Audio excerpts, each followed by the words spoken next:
Hello friends, Savita का kitchen में आपका स्वागत है। आज हम आपके लिए लाए हैं मूंग दाल की कचौड़ी की रेसिपी, जो कि बहुत ही स्वादिष्ट और खस्ता बनती है और इसे खाने में सभी पसंद करते हैं। आप इस वीडियो को शुरू से अंत तक देखिएगा। अगर आप हमारे चैनल को सब्सक्राइब नहीं किए हैं तो इसे सब्सक्राइब ज़रूर करिएगा। तो चलिए शुरू करते हैं इस रेसिपी को बनाना। इस रेसिपी को बनाने के लिए हम यहाँ 1 कप मूंग दाल लिए हैं। इस मूंग दाल को अब हम दूसरे बर्तन में डाल देते हैं और इसे अच्छे से धो लेते हैं पानी से। मूंग दाल को धोने से यह फ़ायदा होता है कि जितने भी इसमें गंदगी रहते हैं सब साफ़ हो जाता है। तो इसे हम अच्छे से धोएंगे। धोने के बाद पानी उजला उजला हो जाता है तो उसको हम हटा देंगे और 2-3 पानी से इसे अच्छे से धो लेते हैं। तो इसको हमने अच्छे से धो लिया है। अब हम इसमें पानी डालेंगे। पानी जो है उसको हम गुनगुना करके डालेंगे ताकि जल्दी से मूंग दाल फूल जाए। तो उसके लिए हम यहाँ पर गर्म पानी कर रहे हैं। हमें ज़्यादा गर्म पानी नहीं करना है, सिर्फ गुनगुना करना है। तो इसे उंगली की सहायता से चेक कर सकते हैं। पानी जो है गुनगुना हो गया है। अब हम इसे मूंग दाल में डाल देते हैं और इसे हम 20 से 25 मिनट के लिए ढक कर के रख देते हैं। 20 से 25 मिनट में ये अच्छे से फूल जाता है। तब तक हम मसाले की तैयारी कर लेते हैं। तो हमने यहाँ पर 2 सूखी लाल मिर्च लिया है जो साबुत है, आधा चम्मच सौंफ, आधा चम्मच धनिया, आधा चम्मच जीरा, आधा चम्मच काली मिर्च। ये मसाले जो है सारे साबुत है। तो अब हम इसे रोस्ट कर लेते हैं। तो पैन को हम गरम कर लेते हैं। पैन को गरम हो जाने पर जितने भी हमने साबुत मसाले लिए थे उसे हम रोस्ट कर लेते हैं, जब तक मसालों में खुशबू ना आ जाए और इसका कलर चेंज ना हो जाए। तो इसे हमें अच्छे से रोस्ट करना है। तो आप देख सकते हैं इसका कलर चेंज होने लगा है। तो इसे हम चलाते हुए रोस्ट करेंगे ताकि जो मसाले हैं वो जले नहीं। इसे हमें लगातार चलाते हुए रोस्ट करना है। आप देख सकते हैं मसाला भुन गया है। गैस को बंद कर देते हैं। पैन गरम है, उसमें हल्के मसाले और भुन जाएंगे। मसाले जो हैं भुन गए हैं। तो इसे हम दूसरे बर्तन में निकाल लेते हैं और इसे अच्छे से ठंडा होने देते हैं। जब तक मसाले ठंडे हो रहे हैं तब तक हम मैदा को गूँथ लेते हैं। तो यहाँ एक हमने बर्तन लिया है, उसमें हम 2 कप मैदा ले लेते हैं। हमने 2 कप मैदा ले लिया है। अब हम इसमें अजवाइन, नमक और घी डाल देते हैं। तो यहाँ पे हमने घी 3 चम्मच लिया है। घी हमने जो लिया है वो मोयन के लिए ही लिया है। तो इसे अब हम अच्छे से मिक्स कर लेते हैं। मिक्स करने के बाद ये लड्डू की तरह बंधाने लगता है। तो आप देख सकते हैं इसमें घी की मात्रा परफेक्ट है। तो इसमें हम ज़्यादा घी नहीं ऐड करेंगे। इसे अब हम थोड़ा थोड़ा पानी डाल करके गूँथ लेते हैं। इसे हमें ना ज़्यादा गीला और ना ज़्यादा कड़ा रखना है। इसमें हम थोड़ा थोड़ा पानी डालकर ही गूँथेंगे ताकि जो कचौड़ी है बिल्कुल खस्ता बने। आटे को हमने गूँथ लिया है। तो अब हम इसे रख देते हैं सेट होने के लिए। तो इस पर हम ढक्कन लगा देते हैं। तब तक हम मसाले चेक कर लेते हैं। मसाले ठंडा हो गए हैं तो अब हम इसे मिक्सर जार में पीस लेते हैं। इन मसालों को अब हम दरदरा पीसेंगे। इसे हमने पीस लिया है। आप देख सकते हैं ये कितना दरदरा है। इसे अब हम प्लेट में निकाल लेते हैं। हमें ऐसा ही दरदरा मसाला चाहिए। ये मसाला परफेक्ट पीसा हुआ है। तो अब हम मूंग दाल को चेक कर लेते हैं कि वो फूला है या नहीं फूला है। ढक्कन हम हटाते हैं और इसे थोड़े से मूंग दाल के दाने ले करके चेक कर लेते हैं। नाखूनों से चेक करेंगे कट रहा है या नहीं कट रहा है। आप देख सकते हैं ये 2 भागों में कट जा रहा है। तो ये बिल्कुल परफेक्ट फूला है। मूंग दाल को कम समय में फुलाना हो तो इसमें गुनगुना पानी करके ही डालें, तो ये जल्दी फूल जाता है। तब हम इसे छन्नी में छान लेते हैं। मूंग दाल को फुलाने से पहले इसे हमने अच्छे से धो लिया था। तो इसे हमें सिर्फ छानना ही है। तो इसे हमने छान लिया है। अब हम इसे मिक्सर जार में पीस लेते हैं। तो हम उसी मिक्सर जार में पीसेंगे जिसमें हमने मसाले को दरदरा पीसा था। तो उसमें हम मूंग दाल को डाल लेते हैं और मूंग दाल को बिना पानी का ही हम इसे पीसेंगे। और पीसेंगे तो दरदरा ही पीसेंगे, पेस्ट हमें नहीं बनाना है। तो हमने सारे मूंग दाल को डाल दिया है। अब हम इसे पीस लेते हैं।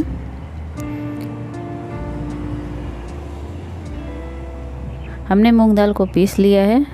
ढक्कन हटा के देख सकते हैं हमने इसे दरदरा ही पीसा है। अब हम इसे बर्तन में निकाल लेते हैं। मूंग दाल को दरदरा पीसने पर यह होता है कि जब कचौड़िया को हम तलते हैं तो उसका अंदर का जो स्टफिंग होता है वो बिल्कुल कुरकुरा होता है।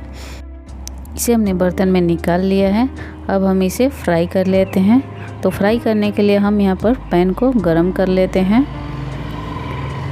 और इसमें सरसों तेल डालते हैं। सरसों तेल यहाँ पर हम 1.5 चम्मच ले रहे हैं। तो इसे हम अच्छे से गरम होने देते हैं। तेल गरम होने के बाद इसमें हमने जो मसाले को दरदरा पीसा था उसको हम डाल देते हैं और इसे चलाते रहेंगे।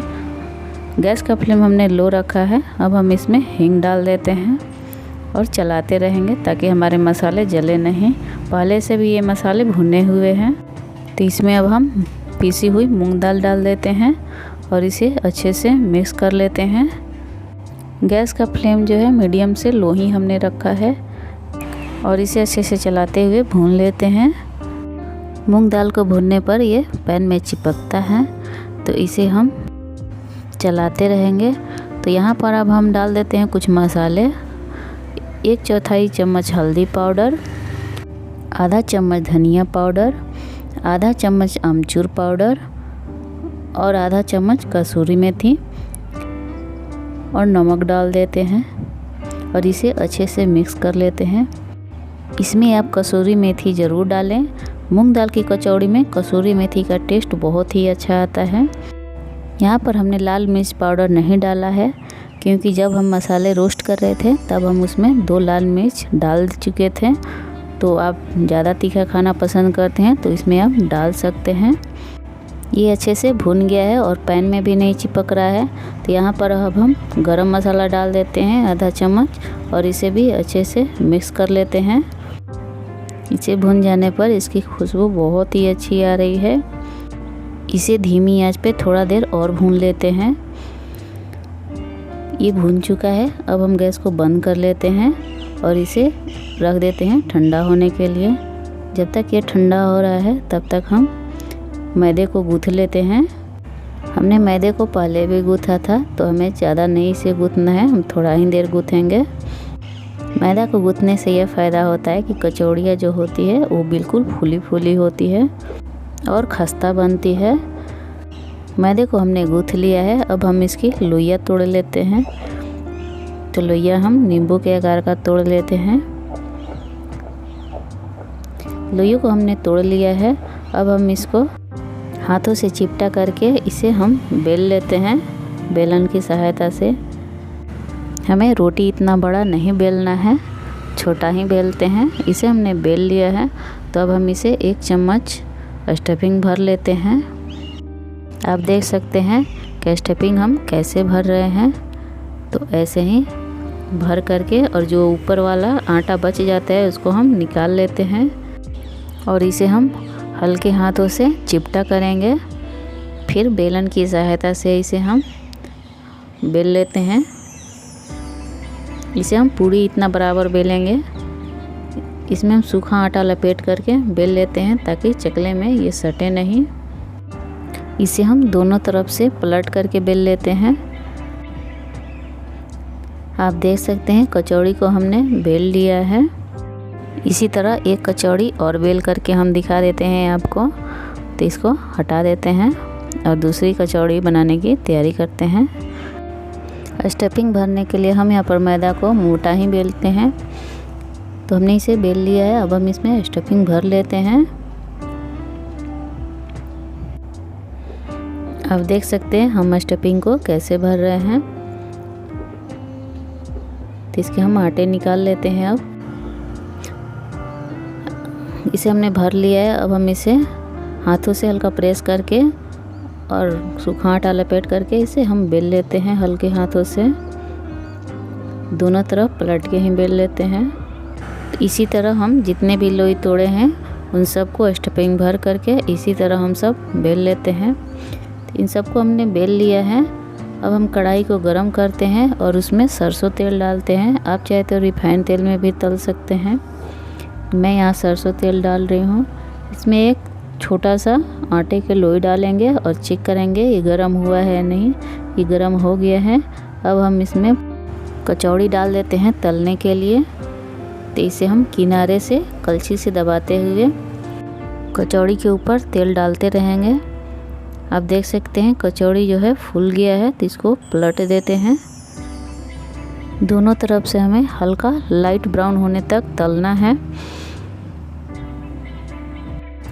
ये हल्का लाइट ब्राउन हो गया है, हमें इसी तरह का चाहिए, हमें ज़्यादा ब्राउन नहीं करना है, नहीं तो हमारा टेस्ट में अच्छा कचौड़ी नहीं लगेगा।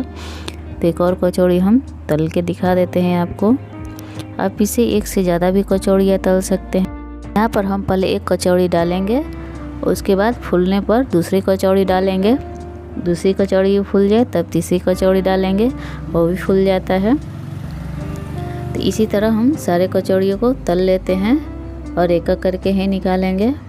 कचौड़ी को हमने तल लिया है, ये हल्का लाइट ब्राउन हो गया है और खस्ता भी हुआ है, तो इसे अब हम निकाल लेते हैं। बाकी जो बचा है इसी तरह हम तल के निकाल लेते हैं।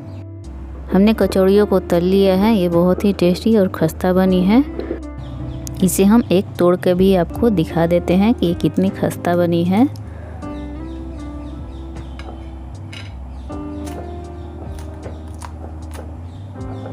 इसे तोड़ने पर ये चूर चूर हो जा रहा है, तो इसे आप अंदाज़ा लगा सकते हैं कि ये कितना खस्ता बनी है। इसे आप दोस्तों के साथ शेयर ज़रूर करिएगा। धन्यवाद।